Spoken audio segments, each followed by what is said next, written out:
Hi, I'm Chelsea. And I'm Sophie, and we are here to help guide you to the why behind your wellness why. Come join us on our journey.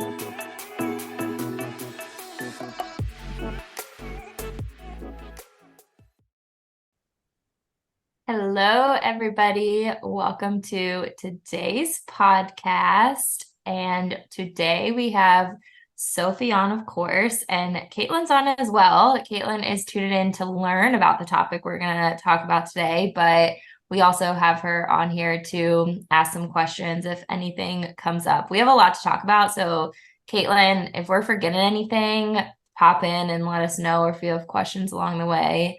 But we are going to talk about your metabolism today. This is a really big topic.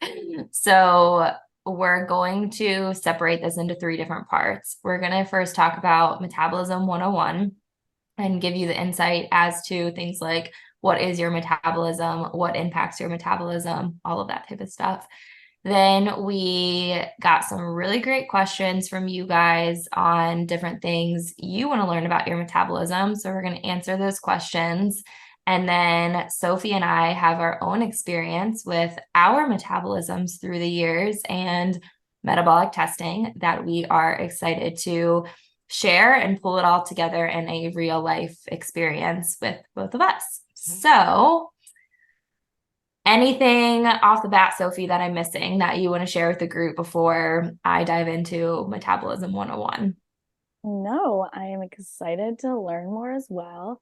And this is a really big topic. So I want to reiterate that we do not know everything, and there are so many it depends, but we are excited to share everything we quote unquote know with you guys. Yeah, and I'm glad you put that in the beginning because as we all know, with a lot of different health topics, there's a lot of controversy and there's a lot of data that conflicts with each other. And I think you'll find as we're continuing to answer some of these questions and going through this, that there's still a lot from the research side that I personally think that needs to be done to give us all of the answers. So we have a lot of answers for you guys and we have a lot of information for you guys. But as Sophie said, there's a lot of it depends on a lot of different things as well. And there's not enough research on women's bodies. So Yeah, the notes that I have down in one of the sections when we get to that, I was like just typing out my thoughts out loud, and it's funny when we I get to read that. it. I'll have to read that because I was like straightforward of like my thoughts on all of this. So we're gonna be raw and real with not only the research and the data, but just our general insight as to all of this too, from our professional and personal experiences. So, okay, let's dive right in. So, first, we're just going to answer the general question of what is your metabolism? We hear that word a lot. We hear metabolism, we hear metabolic rate, we hear metabolic health, all different types of things. So I actually went to a couple of different resources to get the definition. And just like anything else sciencey, this is science, right? Like it can get pretty complex pretty quickly.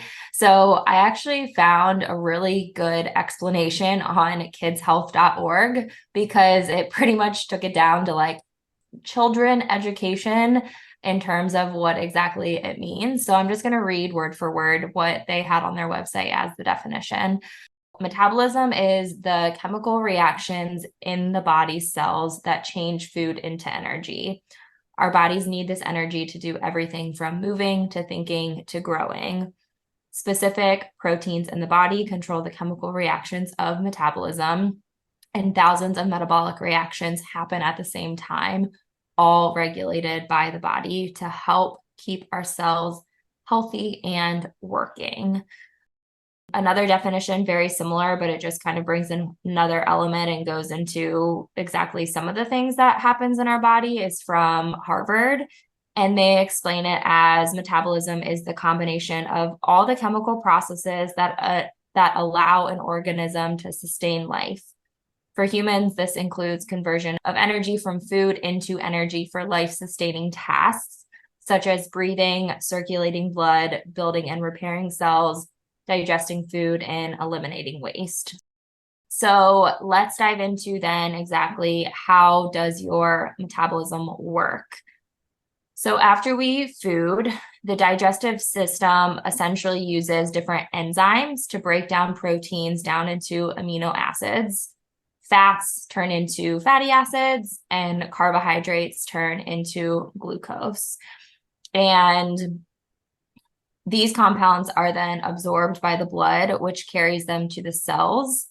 And during all these processes, the energy from all of this can be released for use by the body or stored in body tissues, such as in the liver, the muscles, as body fat, so on and so forth. Again, we're kind of getting like sciencey with this, but essentially your metabolism is a balancing act involving two different kinds of activities that go on at the same time. Number one, it's building up body tissues and energy stores. And number two, it's breaking down body tissues and energy stores to get more fuel for your body's functions. It's kind of like how your body is processing and regulating things when we're eating and all of that type of stuff. I know I just said a lot already right in there in a couple of minutes, so I'm going to pause and see if either of you two want me to explain more before I dive into what impacts your metabolism. I mean, I can just add like basically what Chelsea is saying into like this moment. Like you're sitting here breathing, listening to this, and your heart is pumping and you're digesting food you might have eaten an hour ago, and all of that is burning calories to help you live. Yeah, I love it. And I think that gets into resting metabolic rate, which we'll get into in a second. But that is a really good point because we hear so much around metabolism and like the calories that you're burning during exercise and the calories in food and all these different layers to all of this different stuff. But we also burn calories and your metabolism is working just right now, just sitting here, sleeping, even if you were like in the hospital in a coma, I mean, like your body is always working and processing things as long as it's living, which is why in the very beginning definition, it was talking about a living organism. So yes, you are always burning something. You're not just burning something when you're exercising or moving. So give yourself credit even on days you're being lazy. Even though we want you to work, which we'll get into that with exercise and the importance, you're not just a sack of potatoes when you're also relaxing too.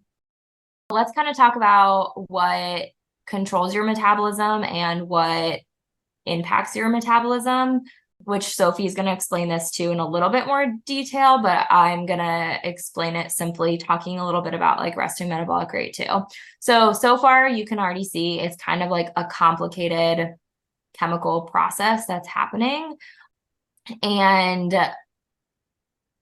one analogy that I think is good to think about, I like this, I have a love-hate relationship with this analogy because I don't think our bodies can be compared to anything else, but it is good to think about it in another way that's easy to compare it to. So let's think about our bodies as a car, and there is a gas tank in a car. So just as a car stores gas in the gas tank until it is needed to fuel the engine, the body stores calories depending on how many calories you're getting in or burning or something like that. We'll get into this a little bit when we talk about things like timing of eating and how our body is processing things. And this is where it starts to be like, okay, well, it depends on a lot of different things like your hormonal health and genetics and medical history and lifestyle and body composition and so much more. But the really, really simple way of thinking about it is just like a car with a gas engine or gas tank. Our bodies can only process and absorb so much at one time. And so your metabolism, it is going to be processing things differently. Like if we are talking about calories, if you're eating 2,000 calories at one time versus spreading out that 2,000 calories throughout the day. And I'm not talking about like intermittent fasting or 6 small meals a day. I'm just talking about not having it all at one time. That is going to process differently, just like a gas tank in a car. So that's kind of a simple way to put it, which gets into, as I was saying, to a person's resting metabolic rate. So a person's resting metabolic rate is a measure of the rate at which a person's body burns that energy in the form of calories while at rest. So as we had talked about, everybody has a different resting metabolic rate, basically saying if you were to lay in bed for 24 hours a day, how many calories are you burning just laying in bed? That's your resting metabolic rate, or you'll hear us refer it to as a RMR test or RMR rate. I'm going to get into RMR test in a second. So that's what your resting metabolic rate is. And then you have all of the other factors on top of it. How many calories are you burning when you're not laying in bed? How many calories are you burning through exercise? Even things like thermal effect of food, which basically means some of the calories that you're burning when your body is like processing food, so on and so forth. So there's a lot of different layers of it, but it's really important to understand your resting metabolic rate first, because that's kind of like the bare minimum. And then you have everything else on top of it, which is very variable depending on a lot of different factors. There are equations out there. So if someone is like, how do I figure out my resting metabolic rate? There's a lot of different ways to do it. There's a lot of equations out there that essentially take your age, your height, your weight, and put it into an equation and get an average of a resting metabolic rate for those factors. If you want to take it to the next level, kind of like Sophie and I have talked about with other tests when we talked about like body fat and doing like a DEXA scan or underwater weighing, there are what's called resting metabolic rate tests that you can do. Essentially what these are these are tests where you breathe into a tube with your nose plugged. I always kind of compare it to like snorkeling or something. And the piece of equipment is gathering your oxygen, and the equipment that I recommend using should also gather your CO2 levels, but not every piece of equipment gathers that. But the equipment that I'm familiar with gathers your oxygen and your CO2 levels. And there is a correlation between the oxygen that you breathe and the calories that you burn. And then also your CO2 levels and where you burn those calories from. Is it sugar? Is it fat? All of that type of stuff. So kind of like we had talked about with BMI, is there's always a quote unquote average or standard.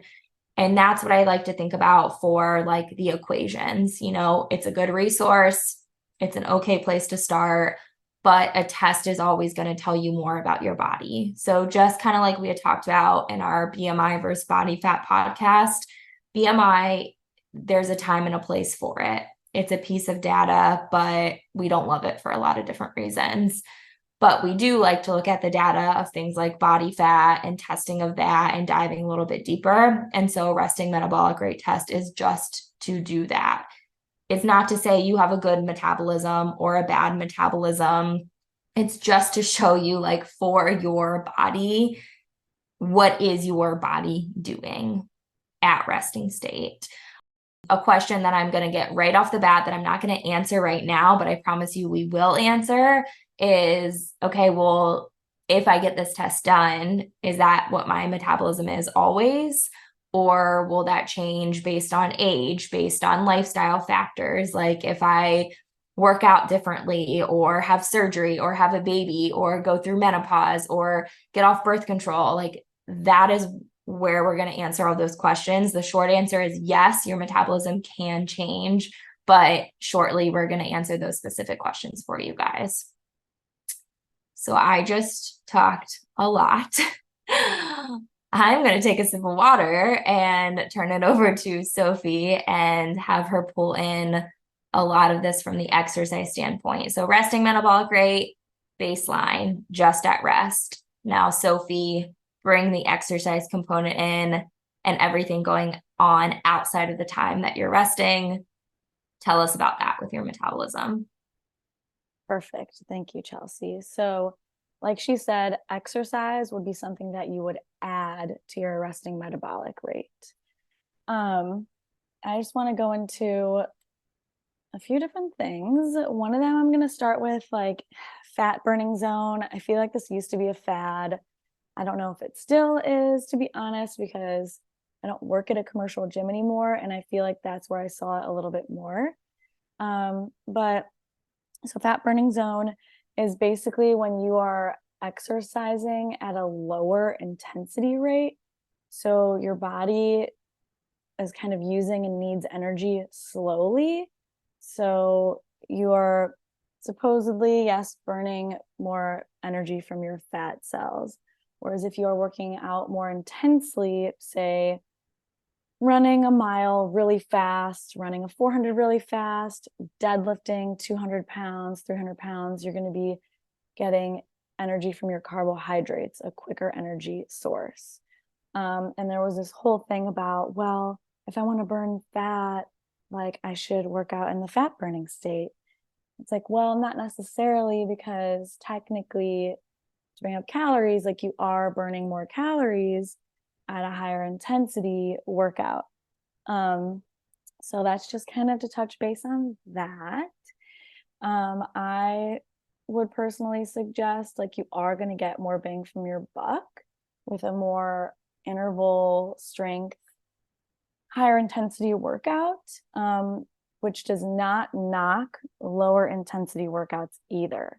So the more lower intensity steady state, say running 30 minutes with your heart rate at 135 to 145, which this so depends on person to person. You would need to get a VO2 max test for this. Would be sure you're going to burn 150 calories and it's going to be probably mostly all fat. But then if you think about doing a high intensity or more strength specific workout for an hour, you're going to be burning possibly up to say 350, maybe 400 calories.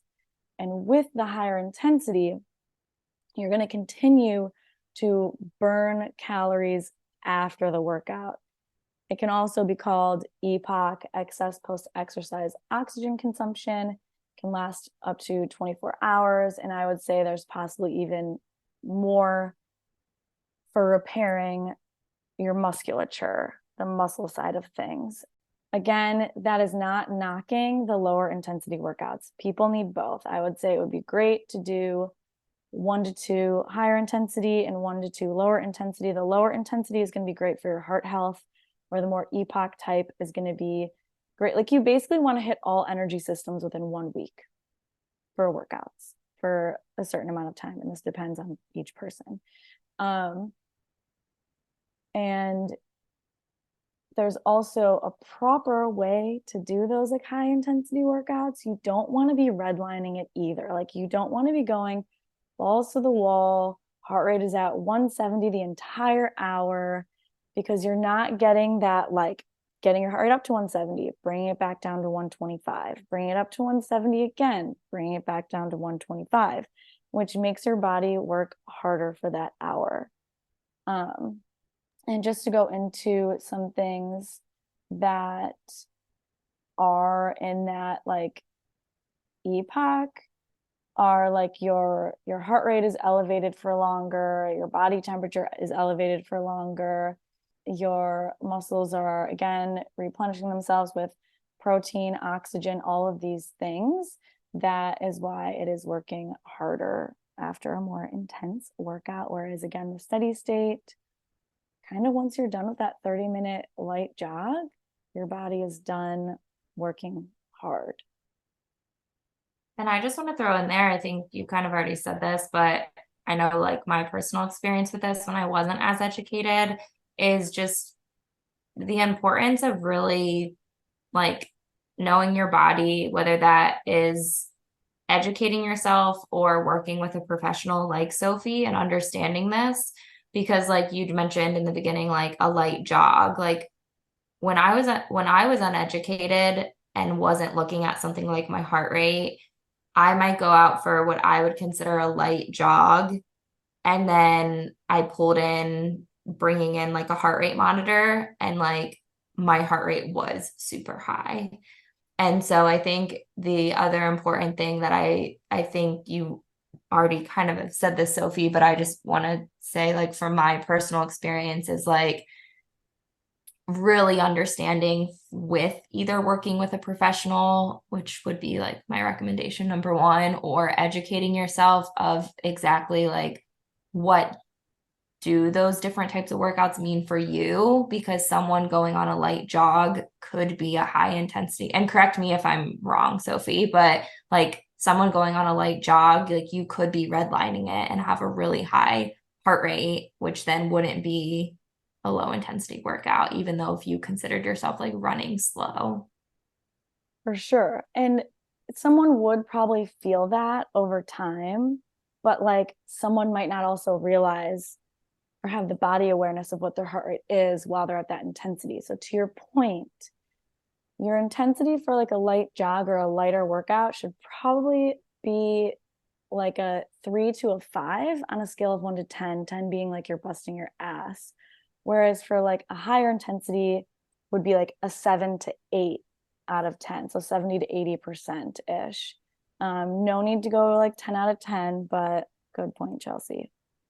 Yeah, because initially, I mean, I'm much more aware of it now, years later down the road, but like when I started running, when my heart rate was actually really high, which this kind of goes hand in hand. But again, I was like uneducated at the time, was like when I couldn't run for a long distance, I didn't think about heart rate. I thought of like, oh, I'm just out of shape. I don't know how to run. I didn't like ever think about the whole like high intensity heart rate combination. Like I didn't think about the layers of all of that. So I'm sure a lot of people listening to that aren't in that phase, but if you are and you're confused of what we're talking about, I just wanted to put that out there. Yeah, no, thank you. Mhm. And bring it back to effort level with strength training, I do want to talk about like more bang for your buck movements and strength workouts versus not quite as helpful, more like going for looks workouts. You're going to burn more calories and get more benefit from compound movements than single joint movements. So, a compound movement is a squat, a deadlift, a push up, a pull up, movements where you are engaging fairly intensely your entire body versus standing and like doing like a sloppy bicep curl or a tricep extension or like a hamstring curl machine. Those are great, and there is a time and a place for like rehab reasons. And again, if you're going for some looks for the beach, it is great.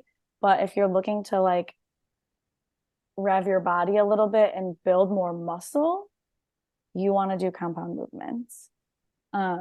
Which again, doing these compound movements in this intensity is causing more physiological stress and micro tears in your muscles, which then again has an effect on your metabolism. And I kind of want to touch base on, which Chelsea chime in whenever, a pound of muscle burns about 6 calories a day at rest, and fat is about 2 calories a day at rest. So just thinking about like, say you weighed 100 pounds, going to body composition, say 20% of that is body or is muscle, you are burning about 120 calories a day just lying in bed from that muscle. And if you were, say, 27% body fat, would be 27 pounds of fat, which would be 54 calories a day at rest. So, say you want to gain 2 more pounds of muscle, that adds 12 extra calories a day, which would be 84 a week or 336 a month, just kind of going through some numbers. Yeah. The only thing I want to add to that, first of all, great information. But just to reiterate, so when she's naming off these numbers, like laying in bed, that's not your full resting metabolic rate. So she's not saying like you only burn 120 calories in like a 24 period of time. She's just breaking down the difference of muscle versus fat. So essentially, the big takeaway of this is in most individuals, now again, there's a lot of other layers of it, hormone health, genetics, the list goes on and on. But in most individuals, if we had two people of the exact same height and weight, let's say we have two people that's, I don't know, 6 foot, 200 pounds. I don't know, I'm just rambling numbers. And both one individual has more body fat than the other. One has more body fat, one has more lean muscle mass, even though they are both the same height and weight. Most likely, what we're going to see on an RMR test is that the person with more muscle mass is going to have a higher resting metabolic rate because their body is burning calories from that because they have that muscle. When I did resting metabolic rate test with clients, when I worked in the gym setting, the way I always like to explain it is if you think about it, muscle serves a purpose in our bodies. It's working. It always has a job. It's always doing something versus fat in our bodies. Yes, still has a purpose. As women, like we need fat. Nobody should have zero. Well, obviously that's not even realistic, but like fat does serve a purpose, but excess fat that most Americans have, it doesn't serve when we're talking about metabolism. Again, I'm not trying to say like everybody shouldn't have any excess fat, but like when we're truly talking about metabolic rate, excess fat in our bodies serves no purpose. So like Sophie is saying, if you have more fat, it's burning less calories because it's just sitting there. It's not doing anything in our bodies versus muscle has more of a role internally, even just at rest. And so that's why it's burning more calories a day. Yes. And I should add, and I meant to say earlier, that another difference between cardio and like strength is like your muscle isn't being worked as hard. Like you're not breaking down muscle doing like steady state cardio. Whereas when you are strength training, you are literally doing microfibers in your muscle. So therefore, like that's another difference, and also probably why muscle burns more calories at rest. Yeah, because it also has to, like, when you're getting those micro tears, it's having to repair and rebuild, which then is helping to build that muscle in turn when you're consistently doing that, which then is going to like the repair and recovery process helps you to burn more calories too. Maybe you were getting to this, or maybe you kind of already said this, but the other thing I just want to like reiterate when we're talking about exercising calories is although, yes, like there is a role of how many calories you burn during a workout and different thing, like everything that you were saying. At the end of the day, there is so much that goes into it. So we talked about this a little bit in our data and devices podcast that we've recorded, but yes, looking at calories and exercise is important, but just because you burn more calories in a workout doesn't necessarily make that workout better because as you can see, there's a lot of different dynamics and a lot of different layers that come into working out with metabolism and all of that type of stuff. So I always say, and Sophie, if you have a different opinion, totally fine. I always say quality versus quantity. Your quality of your workouts are always going to surpass your quantity, and that can be looked at in terms of like calories, length of workouts, all that type of stuff. But feel free to add on to that or anything. Oh, 100%. Which again is why I said like you do not need to be going 10 out of 10. Going 10 out of 10, I mean, once a week is already like a lot. Like you do not need to be doing that. And if you do hit every day, that's also not a good thing. I'm not going to use the word bad because we don't love that word, but it's not effective. and it can hurt you in the long run. If you are constantly stressing your body out, that can have an effect on your metabolism, and it ain't going to be good. And cortisol, but that's a whole different topic. Which affects your metabolism. Totally. And yeah, so 100%. So with that, I'm going to talk about some things that can affect your metabolism day to day, which stress is one of them, sleep, diet, movement, something like if you have a surgery where you need to be bedridden for a little bit, medications. I do really want to harp on sleep because that is something I am not good at. And I can just tell and feel and see my body looking and feeling better when I am even getting like 7.5 hours of sleep versus 6 hours of sleep. Mm-hmm. Yeah, I feel like we could have a whole podcast just on that topic. I say that every single podcast, but a good analogy that I like to think about, which is like so stupid, but it just helps me remember, is thinking about like sleep, like charging a battery, and how your sleep, you're literally like recharging yourself. Like as stupid and as simple as that is, like that's what I always envision is like me going to my little charger at night and like putting myself on the charger and recharging. I wish you could see her hand motions. So I don't know if that helps or not, but yeah, it does absolutely play a role in your overall quality of health, life, and metabolism. Oh yeah, and movement. I forgot that one. Like obviously on a day you don't work out or get a lot of steps, like sure, you're not going to be burning much excess calories out of your resting metabolic rate. Doesn't mean you're not burning any extra, but obviously movement can have an effect on your daily RMR, your metabolism. Yes, absolutely. I know we said differently at the beginning of this podcast, but we know everybody is busy. So we're actually going to take this to part two. And instead of answering a couple of your questions in this podcast and a couple in the next podcast, we're just going to answer all of them in the second podcast. So we're going to turn this into a part two.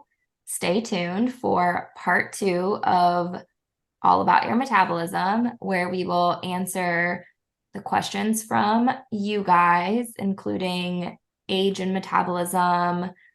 Can your metabolism change? Things like birth controlled metabolism, menopause and metabolism, timing of eating and metabolism. So lots of good stuff coming up in part two. Woohoo! See you then. Bye.